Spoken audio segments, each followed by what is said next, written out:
I believe I told you how I came over and where I was stationed in my last letter. I came over on the SS Franconia, which was run by the British government. It was at one time a German ship which was captured by the British. We docked in Liverpool Harbor, and a short time after that, when we left her, she was torpedoed and sunk by a German sub in Liverpool. We were stationed at Stone, England for about a month. That's where I pulled KP and latrine orderly so much. We flew over to France then in a B-24 bomber. Say hello to my folks. I love you. Love always. Matt.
Welcome to Triumphant Spirit, America's World War II Generation Speaks. This program is a series of broadcasts featuring the stories of a generation that fought and won the Second World War. No matter how they fought the war or where, on the home front or the battlefield, each veteran featured on the program contributed valiantly to a victory that changed the 20th century. Here are their stories in their own words. They are stories of actions and deeds that not only helped shape the outcome of the war, but the very world we live in today. War overseas left homes in America racked with fear. Families feared the death or injury of a son or daughter in uniform. Wives feared for the safety of their husbands, and friends feared for the welfare of relatives living in occupied lands. What lifted everyone's spirits, however, was mail. One who constantly wrote to her husband was Mrs. Dorothy Pietro.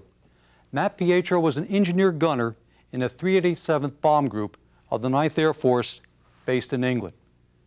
Dorothy was representative of millions of wives that did what they could to sustain their husband's morale. What she received in return were moving letters that stirred the heart. Having survived the war and 38 combat air missions over Europe, Matt passed away in 1999.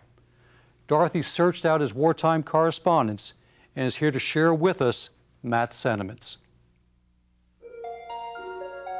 I would like you to take us back to Shreveport, Louisiana, in March of 1943, when you were 16 years old, and one night you decided to go roller skating. Can you tell us about that time? My girlfriend was in high school with me, and we both liked to roller skate. I think she might have had more on her mind than roller skating, but I really had roller skating on my mind. That was something I always enjoyed as a child. I had no intention of going there to meet anybody, but as you know, it turned out differently. I met my husband there. He was with 3 other soldiers, and they decided to go roller skating. As we walked up a ramp to sit down to get our skates, I preceded him, and I was attracted to him when I first saw him, and I think he had noticed me too, because he came over and sat next to me to put his skates on. And when the first call was made to roller skate, to my discern, the announcer said, "This skate is for couples only." Of course, I wasn't a couple. I didn't have anybody to skate with.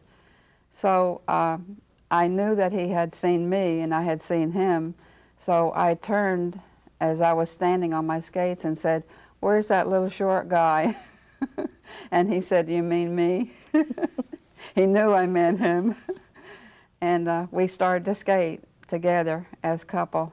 And it was beautiful organ music, and it was a lovely summer night, spring night, I guess. And that's how we first met. We met in March, and this picture was taken in April, so we must have really liked each other a lot to go to the studio and have our picture taken. That's a big commitment so early in a meeting like this. I think it was kind of meant to be. This letter is a little bit long, but he's writing from overseas. He's writing how he felt about meeting me that day. He was recalling everything, so it does take a while to read it, but I was astounded that he recalled so much. He recalled more than I could remember myself.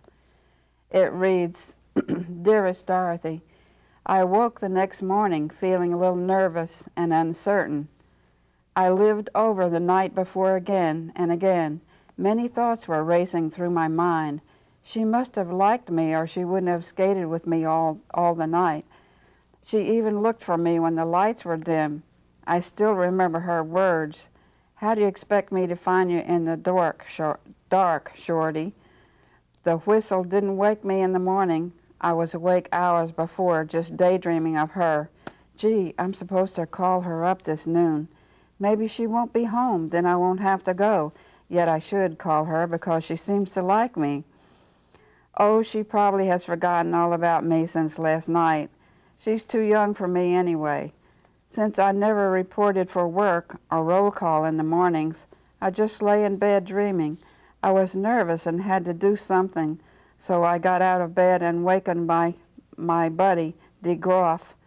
Let's get something to eat. It's getting late. De Groff never said a word, but he looked at his watch. He didn't move for a few minutes, and then he quietly jumped from his upper bunk to the floor on his bare feet. He took his time dressing and washing and never said a word. He never even asked me about what happened the night before. It didn't bother me because it was natural for him to say nothing, yet I was anxious to tell him all about the girl. I broke the ice again and asked him, "Why didn't you go home with the girlfriend last night?" He gave me a disgusted look and said, "They're just kids." He was ready now, and we had our usual breakfast at the PX. Fried eggs, tomato juice, fried sausage, toast and coffee. We had the same breakfast every morning around 10:30 or 11. She gave me her address and phone number last night, and she wants me to call her up this noon sometimes. He never said a word. We finished our breakfast and went over to the post office to check our mail. I was as nervous as I was early in the morning, but I did think of her occasionally, and each time I had a feeling in the pit of my stomach. This was a crazy feeling because I didn't know the girl well enough to love her, yet I wanted her and hated the thought of not seeing her again. Should I drop her before I get too serious? I was getting serious with Juanita, that's another girl in town, and I dropped her. Juanita's folks on future life didn't look too promising to me. I did think of how it would be to have Juanita for a wife, but she never did fit into my plans. She was just a nice girl, and I was her friend. Then there was Evelyn. A guy could have a lot of fun with her because she was a good sport. Evelyn liked me, but she was too wild, and I believe she liked too many guys. She might make a good wife for me, for some guy, but she was too fast for me. She cussed and swore too much, and I'll never forget the look on Jack's face the day she said that bad word in front of me. We were eating in the Hollywood Cafe in downtown Shreveport, and she came over to talk to me as I expected she would. I wanted to see the reaction on Jack's face when he saw her. He looked at me and gave me a half smile, and I knew he was getting a kick out of my red face when she hinted about wanting to kiss me. I gave her quite a build-up to Jack before I got there, and while he didn't say it, he was anxious to see what I was so interested in that cafe. I thought she was cute. He was eating now when she came over to our table, and out of a clear blue sky, she said that bad word, son of a bee. Jack about choked on his meat, and I could hear my face sizzle, and it was getting warmer and warmer. She went away, and I shamefully watched as Jack looked at the wall and gave the wall a disgusted look. I tried to cover up for her, saying that, but I knew it was the last time I wanted to see her. I got a lecture a few nights later on Shreveport women and how they were, and they're all alike, and I agreed with him. It was time to call this girl now, and I was up, and I dreaded the thought as I strolled over to the telephone, taking what seemed like years to get there. Yeah, there was a nickel in my pocket, and the telephone booth was empty. Why was the doggone telephone booth empty? Now I have to use it, and I don't know what to say. Are you going to use the phone, buddy? Some GI asked me. Go ahead and use it, I said, because I'm not in a hurry. I sure felt relieved now I had time to change my mind. If I do call her up, what will I tell her? I'll just say, Dorothy, do you still want to go to the show tonight? That's about all I can say.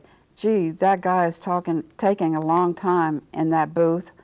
Why doesn't he hurry? Oh, here he comes out.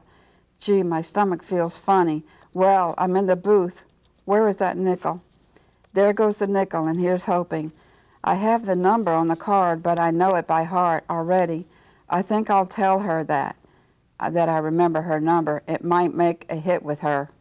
Let's see now. 79865. Oh, there goes the ringing. Holy smoke, she answered it already. She must have been near the phone. Hello, Matt. I didn't think you were going to call me. I didn't forget, but I thought you would. Boy, you sure seem happy to hear me call you. I am. It is really a surprise because I thought you were going to forget all about me. Oh, you're too nice to forget. Say, you'd like to go to a show tonight? Golly, she said yes. Where will I meet you? Gee, at her house. Then I'll have to meet her parents. And boy, how I hate meeting parents. Suppose they don't like me. Oh, well, she must know what she's doing. Say, I wonder if I'm her first date. She sure acts like I was. Dorothy, how do I get out to your house? Do you take the Cedar Grove trolley and get off at 62nd Street? Okay, I'll be there at 6:30. Will that be all right? You won't forget how to get here now, will you? That's me. No, I'll ask the driver to let me off at the right block. Well, then I'll see you at 6:30. Bye-bye, Matt. Bye. I put the receiver down, making sure every word had been said. I didn't leave my seat for a few seconds, but I thought of every word that had been said. I left the booth, and someone had put a cloud out in front of the booth because I felt myself walking on it. I didn't care because it felt so soft and sweet. I wasn't even nervous anymore. Gee, she sounded so nice. Why is she so nice? I bet she must like me a lot. Suppose she don't like me after tonight. What will I do? She is nice, and come to think of it, she's good looking too. The more I think of it, the more I believe I'm her first date. I bet her folks don't like me because I'm a soldier. Oh, well, there's only one way to find out. Should I kiss her tonight? My brother said you shouldn't kiss the girl the first time out with her because they don't want to be rushed. But suppose she doesn't want me to see me anymore after tonight. Maybe I better take a kiss. Then at least I would have something. I'll kiss her when I say goodnight. She sure has pretty lips. I bet she won't go out with me anymore after tonight. Maybe I better not kiss her. Then she will think I'm a good boy. Maybe she is the type that likes to be kissed, and if so, I'll lose her if I don't try to kiss her. Then again, I don't think she has any boyfriend. She said she liked a guy who was overseas, but if she did like him so much, she wouldn't have been so nice to me. That guy overseas probably gave her some smooth line.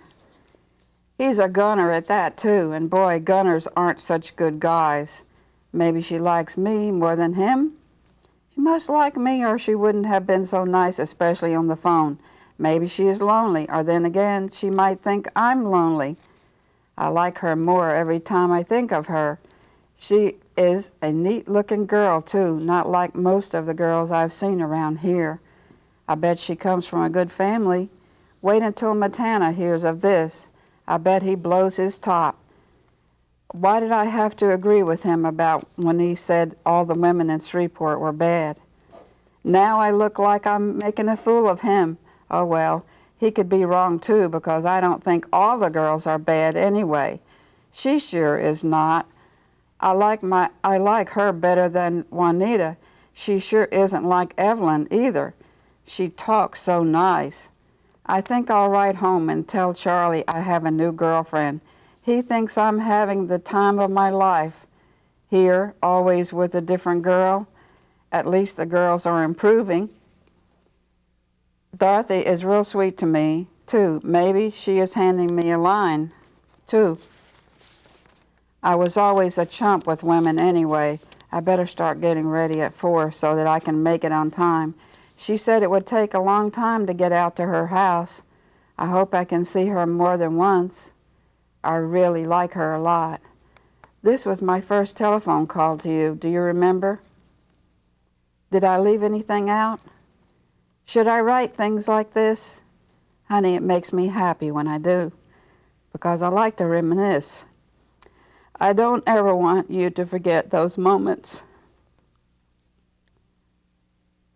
That's about the end. I tried my best to set down everything exactly my feelings I had at the moment. I might have been a little off, but I can assure you it wasn't off very much. Yes, I love you very much, and I remember many beautiful moments we had together. I didn't think I could remember as well as I did, but now it seems just like yesterday. I love you, sweetheart. Matt.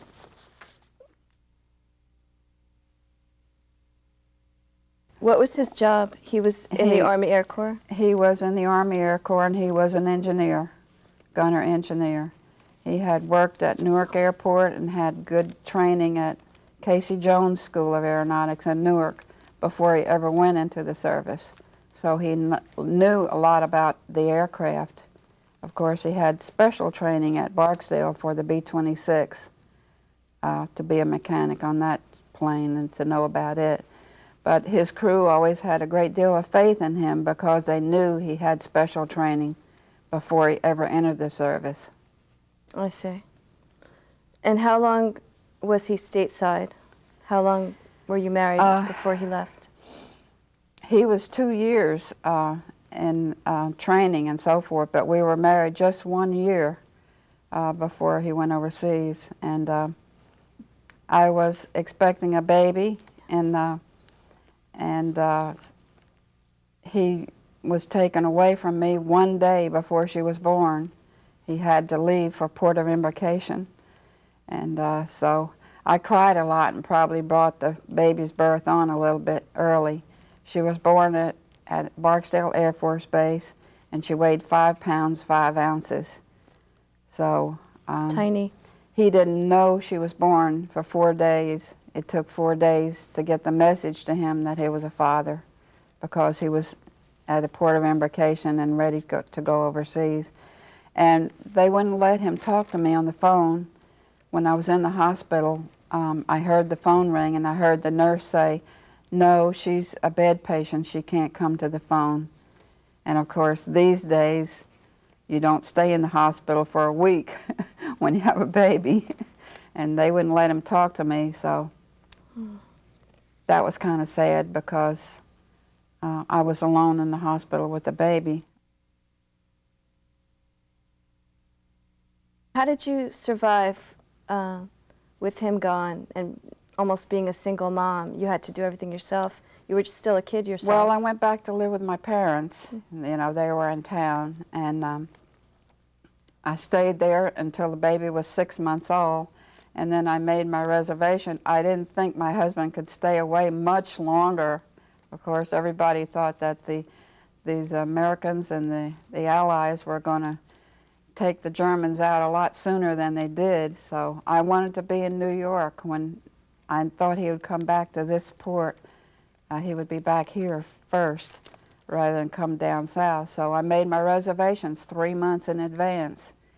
And when the day came, it was April the 13th, I believe. It was a Friday. My father was afraid that flying on Friday the 13th was a bad omen, so he was worried. But I only flew from Shreveport to Atlanta, Georgia, when I was put off the plane. You and the baby, With right? the baby, and the bottles, and the diapers. Where was Ralph Nader then?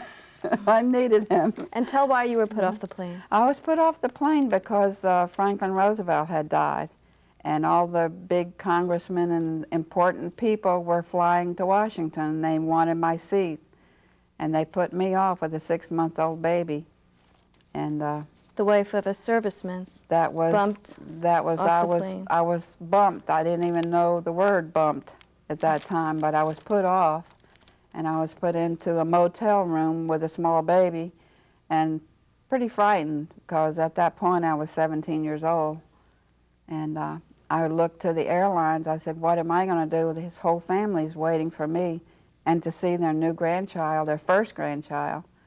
And I said, "You'll have to call them," because what could I do? I was defenseless. I always thought it was a terrible thing to do, and I can't believe they would do that today. But they were very kind. They got me back on the flight the next morning and tried to get in touch with my family, my husband's family. And I stayed with his family then with the baby. They were all rejoiced to see the baby, his first grandchild. And I stayed there until he came home. And How long? She was a little over a year old when he came home, and saw her for the first time.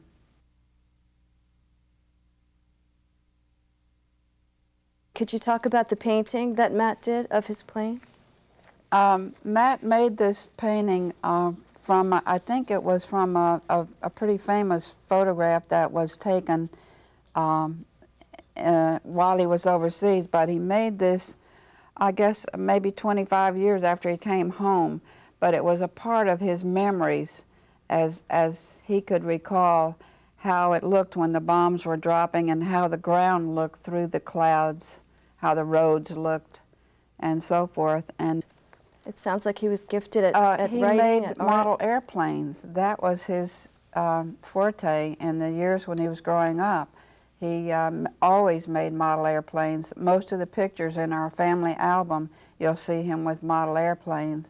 And at home in my basement, I still have model airplanes everywhere. And of course, they're falling apart now after maybe 60, 70 years.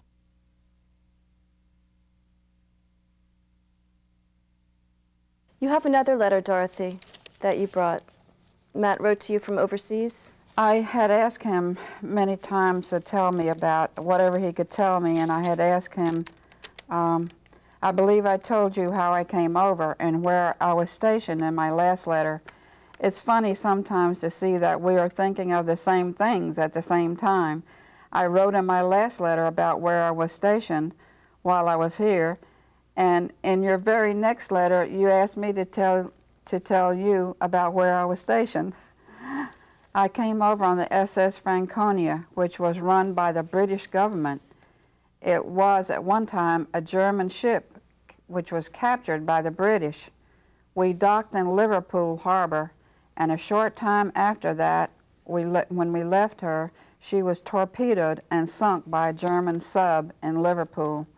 We were stationed at Stone, England for about a month. That's where I pulled KP and latrine orderly so much. We flew over to France then in a B-24 bomber. Say hello to my folks. I love you. Love always. Matt.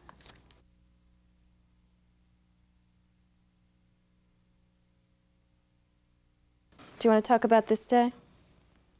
That was the first morning that we went out in the side of his parents' house in Irvington.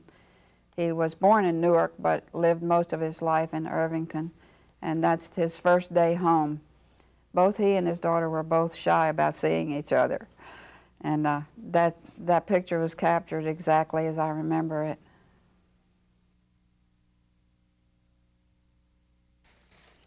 Your husband was a true hero, a true veteran. He did a great service for our country, and you've done a great service by bringing it here today. Okay. And reading the letters for us. Is there anything else that you would like to tell us about Matt, or your time together, or anything? Just that I was very proud of him. You were, and you still are very proud of him. And you're very lucky to have had someone that loved you so much. And he did just pass away recently. He died a little 2.5 years ago, almost 2.5 years ago, and they always said that the B-26 was a widowmaker, but the B-26 didn't make a widow of me, but diabetes did. Yes. He learned that he had diabetes, and he was under medication for 10 years. And diabetes, of course, affects all parts of the body, and we controlled it, and he held on as long as he could. But he was 78.5 years old, and I think that we had a good marriage and a good life together. And I can't ask for any more than that, because I'm lucky to get him back in the first place. So many men didn't come back. So many men never saw their children.